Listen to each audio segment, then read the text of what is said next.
Salut à toi et bienvenue dans cette nouvelle vidéo. J'espère que tu vas bien. Alors aujourd'hui, on va développer une nouvelle thématique sur un sujet très important que j'ai nommé le personal branding. C'est quoi le personal branding réellement? Je vais le résumer en deux mots. Le personal branding est ce qu'on appelle votre première et deuxième perception. Et généralement, lorsqu'on parle de perception, que ce soit première ou deuxième, on parle de valeur perçue. La valeur perçue, en réalité, est la façon dont vous voulez que les personnes qui sont en face de vous ou alors que les personnes qui sont autour de vous vous voient. Et pour ce qui est des produits, des services ou des marques, ce que vous devez savoir en fait, c'est que la valeur perçue est ce qui fait en sorte que les gens accordent plus d'attention, plus de respect et même plus de considération à un produit ou à un service. Je vais revenir sur le personal branding. Lorsqu'on parle de première perception, généralement, la première perception, c'est ce qu'on voit lorsqu'on vous regarde.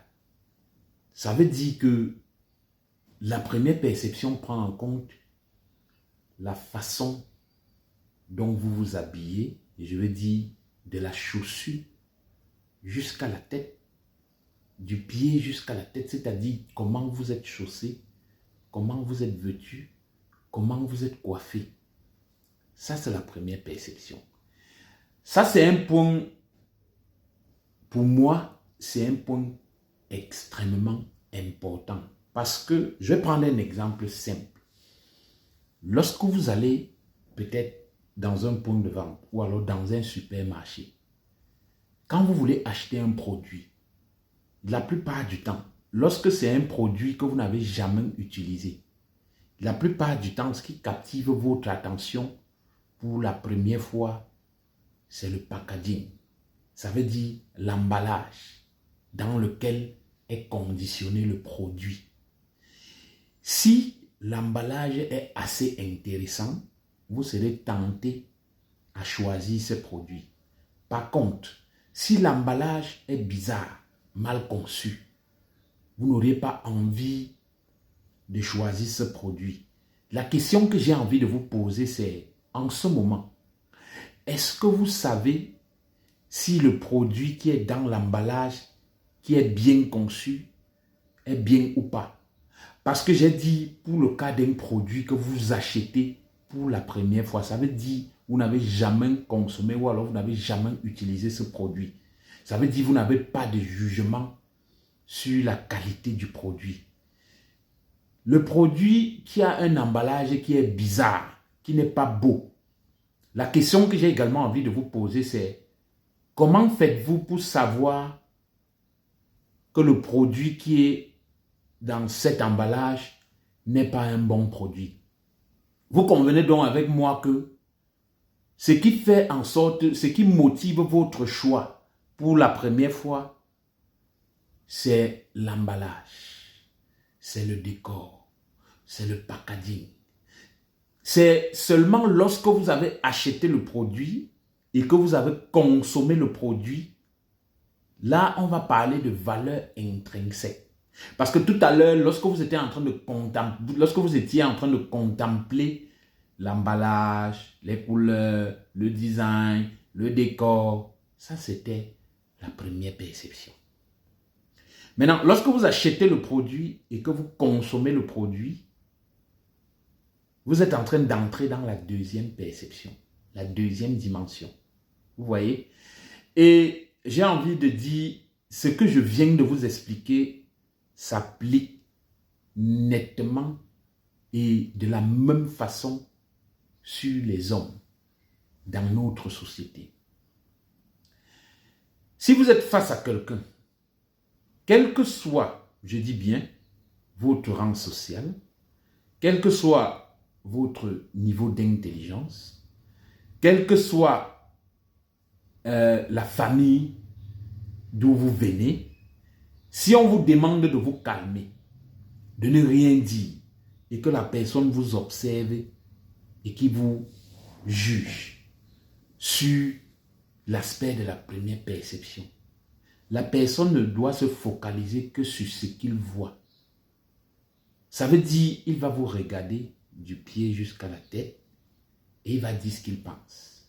Et la plupart du temps, ce qu'il doit dire sera favorable si et seulement si vous avez suffisamment soigné votre première perception. Parce que je le dis toujours, il y a des opportunités que vous ne saisirez jamais. Je dis bien jamais.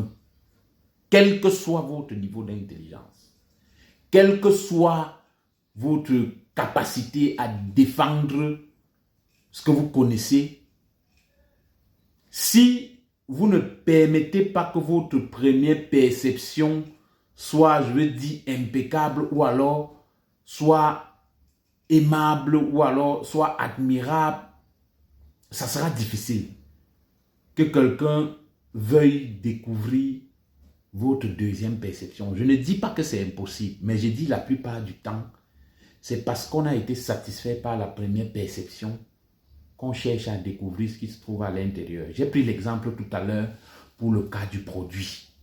Et vous tous, vous convenez avec moi que lorsque vous voulez acheter une boîte de conserve, la plupart du temps, c'est comme ça que ça marche. Si vous venez et vous portez directement votre choix sans contempler, sans regarder, sans lire, ça veut dire que c'est un produit que vous aviez déjà eu à utiliser ou alors que quelqu'un a utilisé ou alors que quelqu'un vous a recommandé. Quelqu'un vous a dit, j'ai acheté ce produit, j'ai utilisé, il est intéressant. Mais si c'est un produit que vous achetez pour la première fois, vous allez porter une attention particulière sur la première perception du produit. C'est la même chose avec les hommes. Vous ne pourrez jamais saisir certaines opportunités si votre première perception n'est pas suffisamment soignée. Ça veut dire votre style vestimentaire, votre façon de vous coiffer, de vous chausser. Et maintenant, on va entrer dans la deuxième perception. La deuxième perception, généralement, c'est ce qui sort de votre bouche. C'est votre capacité à vous exprimer. C'est votre art oratoire. C'est votre langage. C'est la capacité que vous avez à articuler vos phrases. C'est la capacité que vous avez à être éloquent lorsque vous vous exprimez. Voilà en quelque sorte ce qu'on appelle la deuxième perception. La deuxième perception est bien plus importante que la première perception. Parce que la deuxième perception, c'est en quelque sorte votre valeur intrinsèque. Et la deuxième perception, la première perception est la porte d'entrée de la deuxième perception. Parce que c'est quand vous vous rendez compte que l'emballage du produit est intéressant, que le packaging est beau, ça vous plaît. Du coup, vous avez envie de découvrir ce qui est à l'intérieur du produit. C'est la même chose. Si votre première perception n'est pas assez soignée, si vous ne prenez pas suffisamment soin de votre silhouette, les gens vont vous juger sur la base de ce qu'ils voient. Donc, quelqu'un va vous regarder comme ça, simplement parce que vous êtes mal vêtu, simplement parce que vous êtes mal coiffé. Il va vous juger. Et il va finir. Même lors d'un entretien d'embauche, la plupart du temps, c'est comme ça. Ça se note aussi. Parce qu'on veut aussi juger votre capacité à prendre soin de vous. C'est vrai qu'on vous laisse vous exprimer. On cherche le fond. Mais rassurez-vous, la forme compte aussi. La première perception compte aussi. En fonction de ce que vous voulez, en fonction des objectifs que vous voulez atteindre dans la vie, sachez que la première et la deuxième perception sont des points stratégiques de votre croissance personnelle. Si vous voulez saisir des opportunités, travaillez sur votre première